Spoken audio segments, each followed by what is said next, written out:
on the sidewalk. There we go.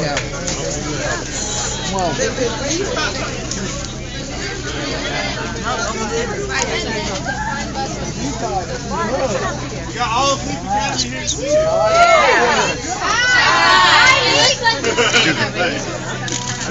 Well, I want to be really quick, and forgive me, my voice is starting to go. I've been on rallies from the top of the state to the bottom of the state, and we have this amazing opportunity over 2 elections to make sure, number one, the election on Wednesday, and then an election coming up after that. With incredible friends of mine who are doing an incredible job helping Camden to move forward. And so I just want to say real quick that for me, this is an election where we have a rare opportunity in New Jersey. We get to, I just want all the cameras to see that he's got a great haircut.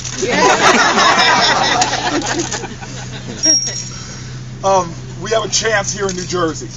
It is a chance to say something about what's going on with our nation right now.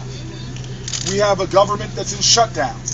Not necessarily because of a Republican Party, but because of the Tea Party.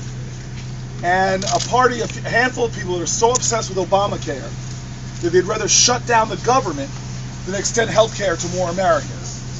Now, my opponent in this race ran the Tea Party in New Jersey. He is the Tea Party leader of our state. And he believes in government shutdown. His hero in the Senate is a guy named Ted Cruz.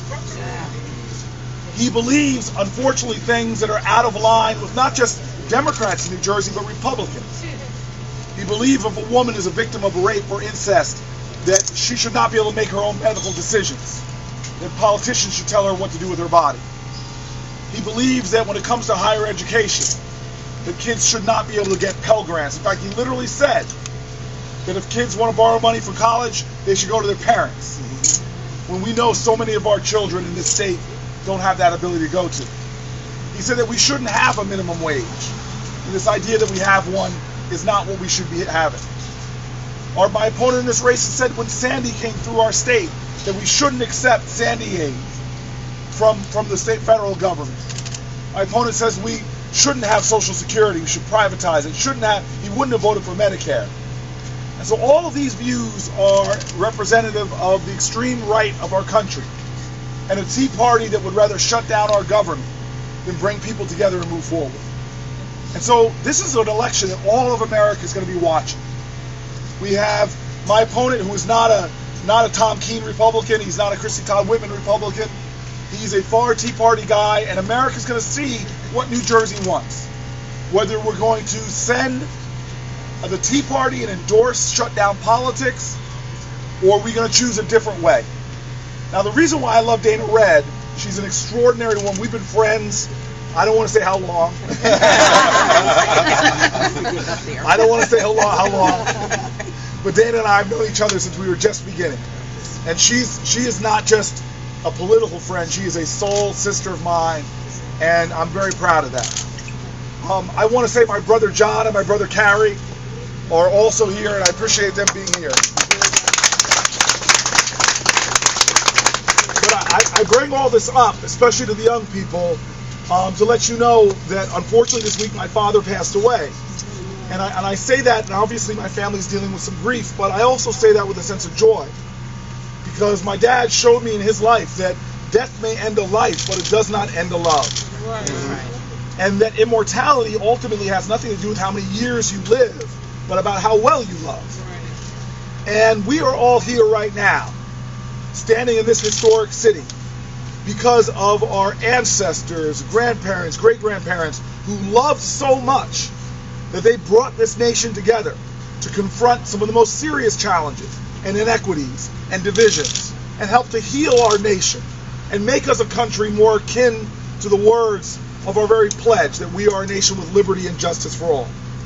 And so I know the best way to honor my father's memory and all of our ancestors' memory is not to be one of those leaders, and we're all leaders, who talks about the lines that divide us, but who elevate those ties that bind us. Because we are one people with one destiny. And those people that want to play divisive, gridlock, left-right politics that pull us apart are not ultimately the great leaders in our nation. Great leaders like the ones here are those that understand from whence we've come. At the very hallmark of this country speaks to a different way. E pluribus unum. This idea that we're stronger when we're together. And so I want to remind everybody what I don't need to remind folks, because you all are here today because you know it.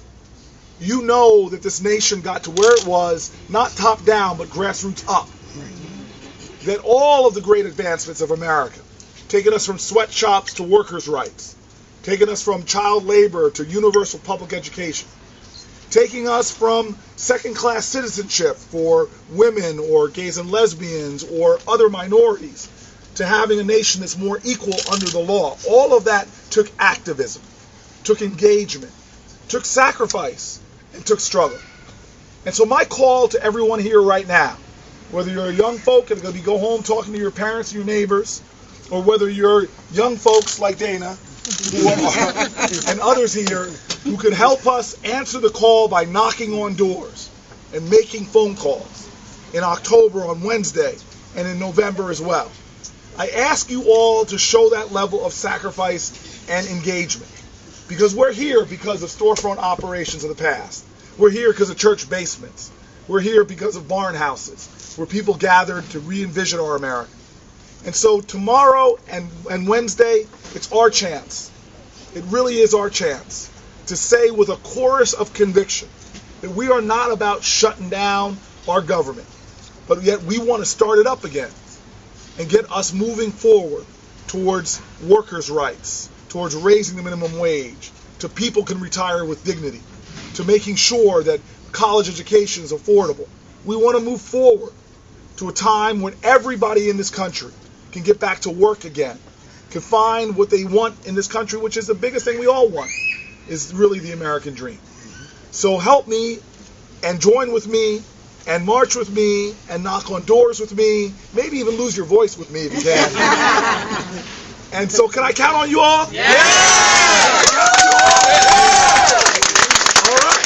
Well, Mayor Booker, you leaped off the bus, I did. fired up, Yes. ready to go. Yes. And we want you to know that we are here because we believe in you. Yes. We are here because we have seen what you've done in the city of Newark, how you have raised the profile, how you have leveraged education funding for young people and families in Newark, and we know what you're going to do for the state of New Jersey.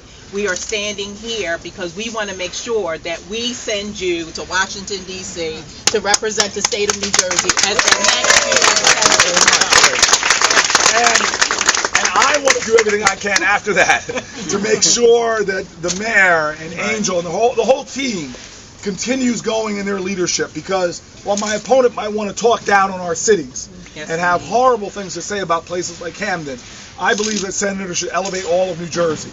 And I'm definitely looking forward to working with Dana and others to continue to elevate Camden, because this is a great city with a great destiny. Thank you, guys. Thank you. So I'll take some questions from the press. I prefer bald members of the press first, and then those. Anybody without hair?